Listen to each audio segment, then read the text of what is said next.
तो दोस्तों, आज मैं एक्सप्लेन करने वाला हूं हाल ही में रिलीज हुई मूवी टूरिस्ट फैमिली को। इस मूवी का कॉन्सेप्ट आपके दिल को जरूर छू लेगी। तो चलिए बिना समय गवाए इस मूवी की स्टोरी को स्टार्ट करते हैं। मूवी के शुरुआत में हम लोग एक छोटी सी फैमिली को देख पाते हैं। दास, उसकी बीवी बसंती, बड़ा बेटा नीतू, छोटा बेटा मूली। ये दास की फैमिली रात के वक्त चोरी छिपे श्रीलंका का बॉर्डर पार कर इंडिया आते हैं। रामेश्वरम पहुंचने के बाद दास की फैमिली को थोड़ी राहत मिलती है। भगवान को धन्यवाद करने लगते हैं कि आपकी दुआ से हम लोग यहां तक पहुंच पाए। उसी वक्त दास का छोटा बेटा मूली अपने पापा को बोलता है कि अरे पापा, मैं तो अपना बैग बोट में ही भुलाया, अभी लेकर आता हूं। थोड़ी देर के बाद कुछ पुलिस कांस्टेबल दास की फैमिली को इस समय यहां देखकर इसे पकड़ लेते हैं। भैरवन नाम का एक कांस्टेबल कहता है कि आप लोग कौन हो और इस समय यहां क्या कर रहे हो। दास भैरवन को अपना सारा सच बता देता है कि सर, मैं श्रीलंका से इंडिया आया हूं कुछ काम वगैरह करने के लिए। हमारे देश की स्थिति बहुत खराब है, महंगाई काफी ज्यादा बढ़ चुकी है, मुझे ढंग का कोई काम ही नहीं मिला, इसलिए मैं अपनी फैमिली को लेकर वहां से इंडिया आ गया सर। भैरवन कहता है, तुम लोग तो इंडिया सही सलामत आ गए, मगर यहां अपनी जिंदगी कैसे गुजारोगे? क्या तुम्हारा यहां कोई रिलेटिव रहता है या किसी से जान पहचान है? दास कहता है कि यहां मेरा एक साला रहता है, हमें रिसीव करने के लिए वह यहां आया है। शायद वह आप लोगों को यहां देखकर कहीं छुप गया होगा। मेरे साले को देखकर कोई भी शख्स पहचान लेगा, मोटा होगा और सर पर घुंघराले बाल होंगे। अब यह बातें सुनने के बाद पुलिस कांस्टेबल दास के साले को इधर उधर ढूंढने लगते हैं। तो यहां सच में एक बोर्ड के पीछे दास का साला प्रकाश छुपा रहता है। पुलिस वाले दास की फैमिली के साथ इस प्रकाश को भी अरेस्ट कर लेते हैं।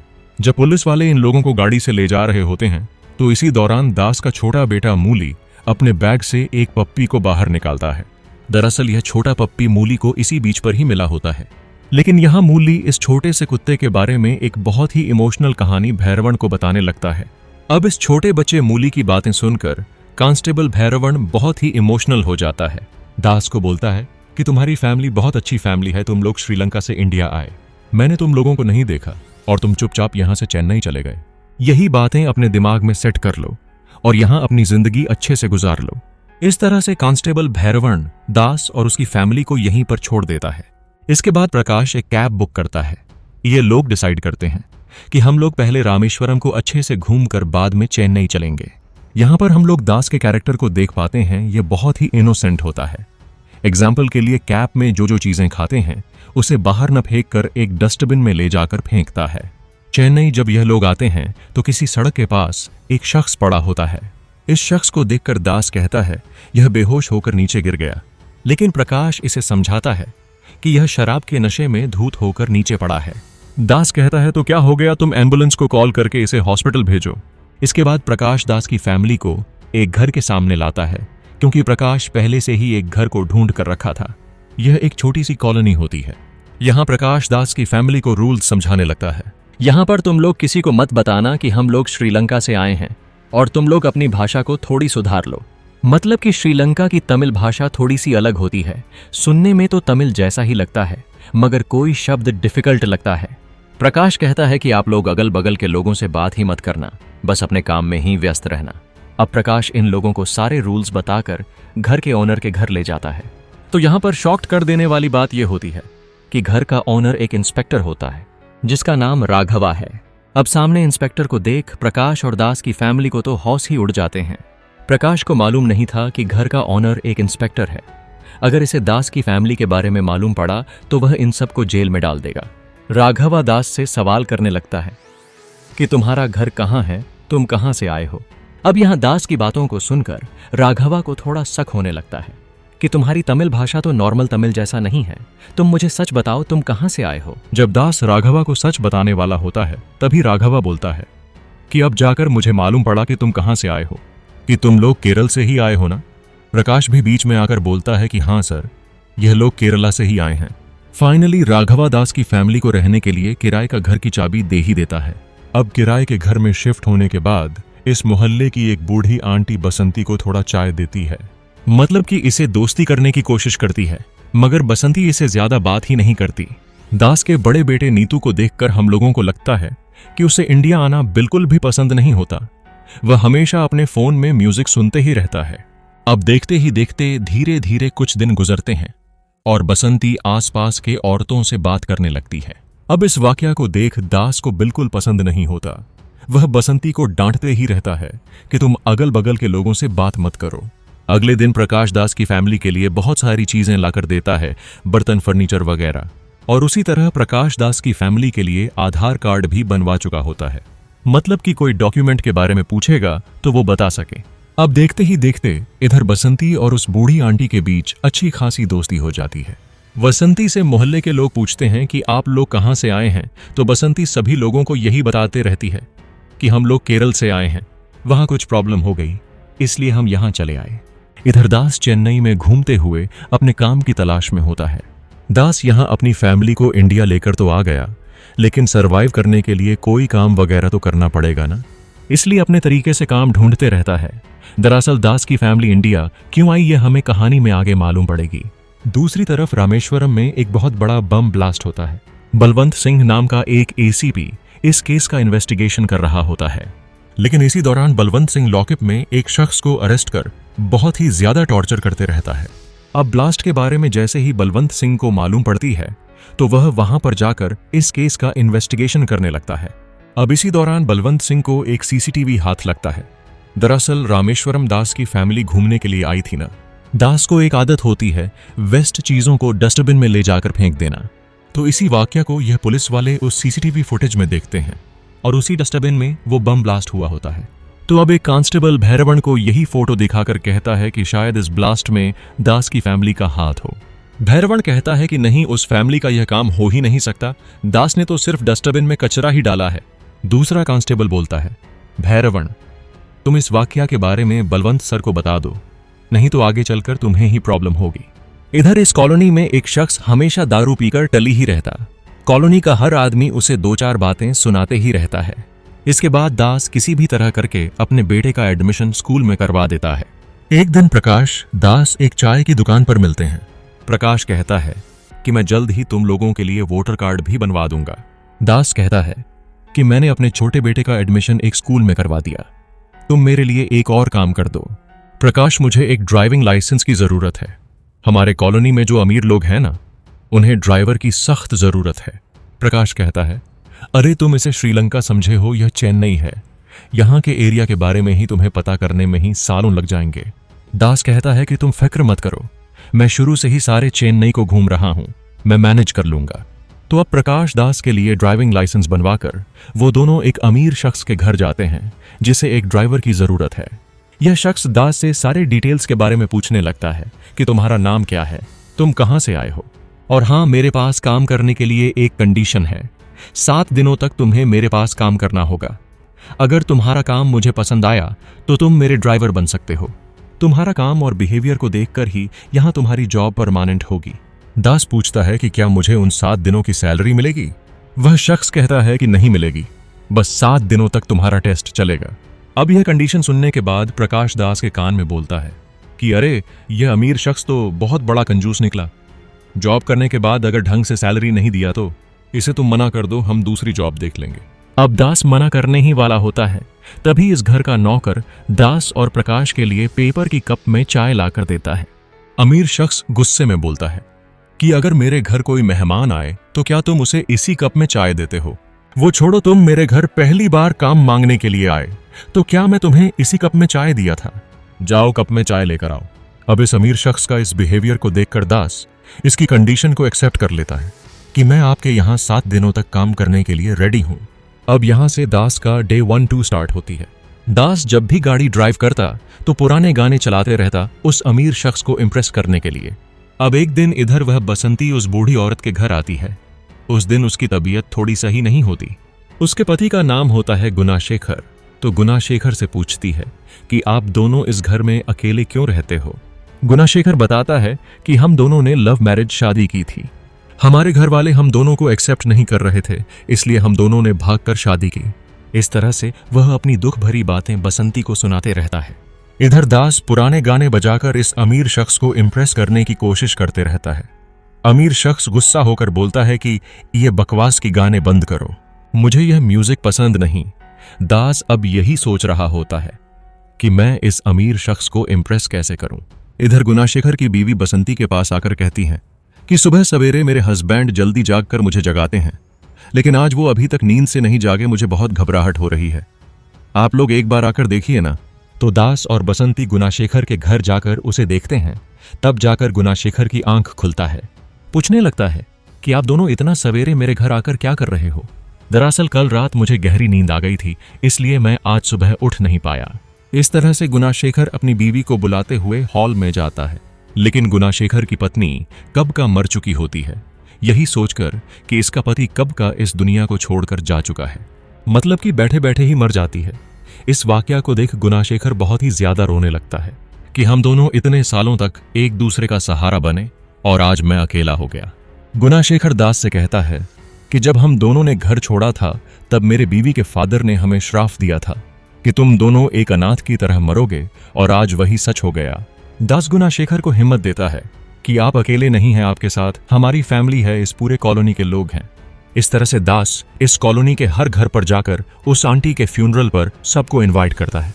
तो अब देखते ही देखते सारे कॉलोनी के लोग गुनाशेखर के घर पर इकट्ठा हो जाते हैं उस आंटी के फ्यूनरल के लिए। इसी दौरान गुनाशेखर का ससुर भी आता है अपनी बेटी को देखने के लिए। ये भी बहुत दुखी होता है, गुनाशेखर से माफी मांगने लगता है। गुनाशेखर दास के पास आकर इसे धन्यवाद देने लगता है कि तुम बहुत अच्छे इंसान हो, तुम्हारा दिल बहुत साफ है। इतने सालों से हम कॉलोनी वाले एक दूसरे से अनजान थे, मगर तुम आकर हमारा सच सभी के सामने रखा। कॉलोनी के सारे लोग भी यही सोच रहे होते हैं कि दास के आने के बाद हमारे कॉलोनी में बहुत सारे बदलाव आए। हम लोग एक दूसरे को जानने लगे, दास की फैमिली की तरह ही हम लोग रहेंगे। अब यह सब होने के बाद दास उस अमीर शख्स के पास जाकर अपनी जॉब के बारे में पूछता है, क्योंकि 7 दिन पूरे हो चुके होते हैं।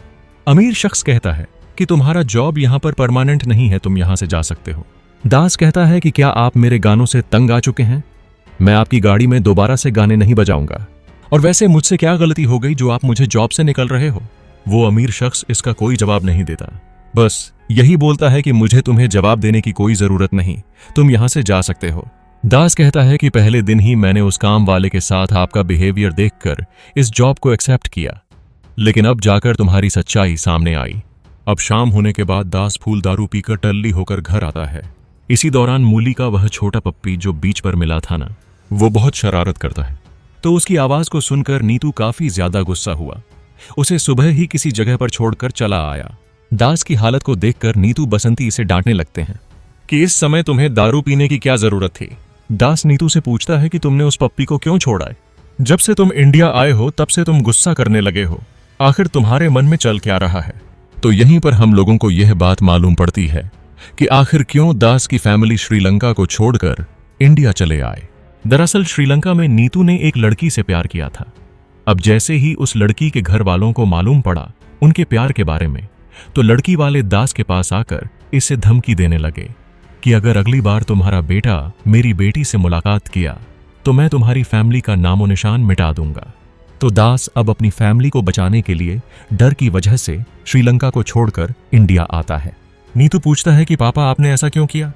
दास बोलता है कि बेटा अगर मेरी जगह कोई भी बाप होता तो वह अपनी फैमिली को बचाने के लिए ऐसा ही करेगा। नीतू कहता है कि आपको लग रहा है कि आपने कोई गलती नहीं की, मगर आपकी वजह से मैंने उस लड़की को छोड़ दिया, हमारा देश हमारा गांव छोड़ दिया। दास बोलता है कि चलो मैं अपनी गलती सुधारता हूं, उस लड़की के बारे में पता लगाते हैं कि वह कहां है, और तुम्हारी शादी मैं उसी लड़की से करवा देता हूं। नीतू कहता है कि अब इसकी कोई जरूरत नहीं, ऑलरेडी उस लड़की की शादी कहीं ना कहीं जरूर हो चुकी होगी। मगर उससे दुख की बात जानते हो क्या है कि तुम इंडिया आकर दरबदर भटक रहे हो।